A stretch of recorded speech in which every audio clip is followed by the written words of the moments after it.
Hi everyone, this is a video tutorial on the substitution reactions that happen with a tertiary alcohol that are going to result in an alkyl halide formation. So if we take a look at the general reaction that's happening, we'll have our alcohol group reacting with HX, where HX represents one of these three acids, HI, HBr, or HCl. When these two react, they form the alkyl halide RX and water. The mechanism by which this process takes place is an Sn1 mechanism. It'll take an Sn1 mechanism because tertiary alcohols form a really stable carbocation.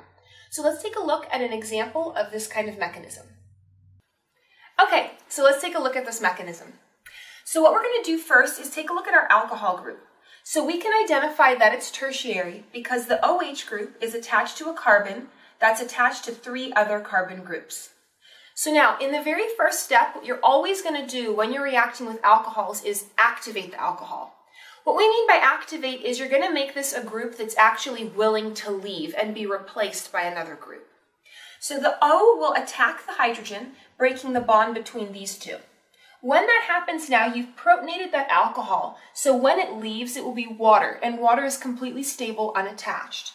So because it's tertiary and a stable carbocation will form, we follow the Sn1 mechanism, and this group leaves first, before any other attacks happen.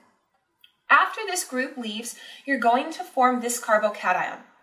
Now, if you're thinking in terms of the stereochemistry, this carbocation carbon right here has an sp2 hybridization, meaning that it's flat and it's got a trigonal planar shape. So this chloride can either attack from the top or it can attack from the bottom, meaning that potentially there are two products you could get out, one where you have a bottom attack and one where you have a top attack. The next thing you want to consider, though, is does this result in an asymmetric center?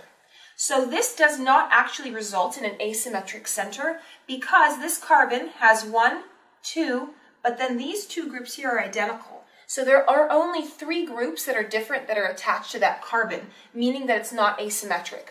So when you report the product for this, you'd only have to list one of them. So one of them you can cross out, doesn't matter which one it is, and you'd only list one product as coming out of this reaction.